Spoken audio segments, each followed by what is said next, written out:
Bom, mais uma vez, bom dia a todos. A nossa determinação, Osiris, sempre foi viabilizar ao Rio Grande do Sul os investimentos que esse Estado precisa. Primeiro a gente precisa botar as contas em ordem, organizamos, reformamos a máquina pública, né?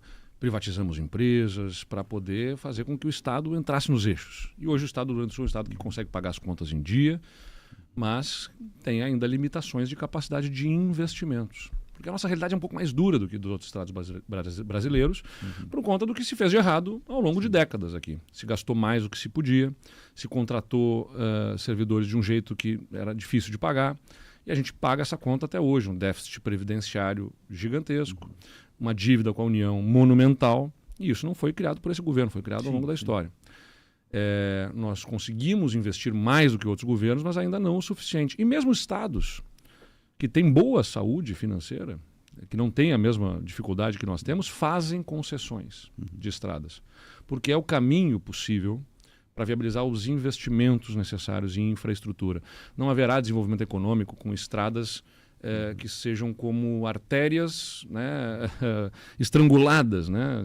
Você precisa ter capacidade de escoar essa produção com estradas seguras, que precisam ser duplicadas, enfim. Então, vamos só comparar o seguinte. É claro que falar contra pedágio é legal, né? Tanto quanto falar contra imposto. Falar contra imposto, falar contra pedágio, é fácil. Agora a questão objetiva é, precisamos dos investimentos. Como é que a gente viabiliza esses investimentos? O Estado tem capacidade no Tesouro? Vamos olhar a história do Estado. Os últimos 40 anos, que é a minha idade, eu sou de 85, e que é o período da redemocratização do país, vamos pegar esse corte, o Dyer foi capaz de fazer, pelas suas próprias condições, do Tesouro do Estado, 50 quilômetros de duplicação. 50 quilômetros em 40 anos. Muito pouco. As concessões que nós estamos falando aqui é para fazer 600 quilômetros em 10 anos. Então o Rio Grande do Sul tem que tomar uma decisão. É isso que do meu lado, essa decisão está tomada. E eu falei disso na campanha de 2018 e 2022. Eu fui eleito e reeleito falando o que faria. Essa é a decisão do Rio Grande. Vamos ser o Estado que durante 40 anos faz 50 quilômetros de duplicação de estradas? Ou queremos ser o Estado que faz 600 quilômetros em 10 anos? Eu quero que o Rio Grande do Sul seja o Estado que tenha 600 quilômetros de duplicação em 10 anos e que tenha a garantia de manter bem essas rodovias.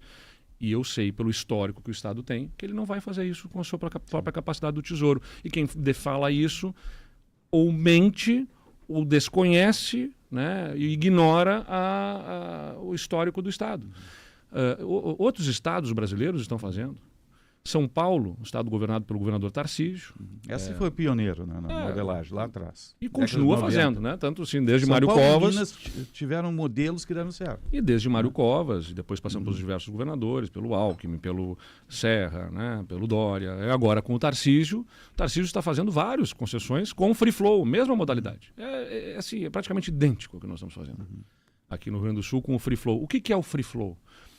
É o que a tecnologia nos proporciona de avanços para não ter mais aquele modelo quase que medieval, quando a gente compara a tecnologia, que era obrigar a botar uma cancela no meio da rodovia para fazer as pessoas física, pararem para poder pagar o pedágio. A tecnologia nos proporciona avançar e permitir com que seja feito um pagamento automático quando a pessoa passa naquele poste, que não precise barrar as pessoas de passar.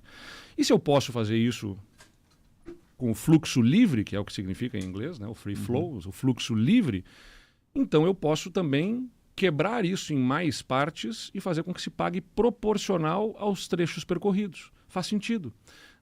Ao invés de eu botar uma barreira física de uma praça de pedágio, obrigando as pessoas a pararem e cobrar ali, como eu não vou poder fazer isso em muitos trechos da rodovia, né? Imagina eu fazer as pessoas pararem a cada várias vezes numa viagem, não faz sentido, não é economicamente aceitável, não é ambientalmente aceitável, porque a pessoa parar e retomar a velocidade onde ela mais emite carbono, então não faz sentido isso, seria um horror. Mas agora você pode fazer isso através de pórticos que fazem cobrança livre, então eu consigo quebrar essa cobrança em mais partes, ao invés de cobrar 10, 12 reais numa praça de pedágio, eu vou cobrar 2, 3 reais por passagem em cada trecho, que é mais justo, inclusive, porque se eu usei um trecho menor, eu vou pagar menos. Se eu usei um trecho maior, eu vou pagar mais. Então é mais justo. Mas aí, claro, entram os demagogos de plantão, véspera de ano eleitoral, né, que ignoram que os seus aliados em São Paulo, à direita, como o governador Tarcísio, ou que os seus aliados à esquerda, como o presidente Lula, né, estão fazendo concessões. Tem dezenas de lotes de concessões no Ministério dos Transportes. O ministro Renan Filho publicou recentemente, né, o calendário dos leilões de concessão de rodovia que o governo federal está projetando para o ano que vem, incluindo 290 aqui no Rio Grande do Sul, 116 aqui no Rio Grande do Sul, 293, enfim, nos blocos de concessão que eles estão projetando aqui no Rio Grande do Sul. Então eles estão fazendo concessões, seja à direita, seja à esquerda, o que demonstra que parte das nossas lideranças políticas aqui no Rio Grande do Sul está mais interessada no debate eleitoral para viabilizar o seu projeto político para tentar buscar a eleição no ano que vem do que no Rio Grande do Sul mesmo. Porque se estivessem interessados no Rio Grande do Sul, não ignorariam que os seus aliados políticos fazem concessões e debateriam o que tem que ser debatido e que nós aceitamos debater. Onde vão as praças? Onde vai o pórtico? Né? É mais para lá, é mais para cá, aqui não deve ter, essa obra precisa ser revista, aqui não precisa, vai ficar caro e vai impor um custo maior, dá para rever. Isso o governo sempre esteve à disposição para debater, sempre. É como fizemos no Bloco 2, o Bloco 2 de concessão da região dos vales, a região norte do estado. Teve intenso debate, a gente fez consulta pública, ouviu, processou aquelas demandas, reorganizou, revisou itens do modelo e publicamos o edital. O Bloco 1, que pega as rodovias da região metropolitana em direção à região das Hortênsias e Litoral Norte, é a mesma coisa, acabou de encerrar a consulta pública, fizemos audiências públicas, ouvimos as sugestões, as críticas, vão ser feitos ajustes, né, em locais de pórticos ou mesmo na existência de pórticos aqui ou ali, sobre investimentos que serão revistos para poder trazer para mais próximo daquilo que é melhor aceito pela sociedade. Mas discutir se tem que fazer ou não, ou combater os pedágios como se houvesse alternativa. Aliás, eu perguntaria para ele, se eu tivesse a oportunidade aqui, fazer um debate como fizemos na campanha eleitoral, qual é a alternativa, candidato? Né? Eu perguntei tantas vezes. Qual é a alternativa para viabilizar 12 bilhões de reais de investimentos? É isso que a gente está falando. Né? Só nesses dois blocos, no bloco 1 e no bloco 2, 12 bilhões de reais de investimento. Eu quero saber qual é a alternativa deles para viabilizar investimentos de 12 bilhões de reais na rodovia do Rio Grande do Sul sem fazer concessões. Governador, 2027 o senhor não será mais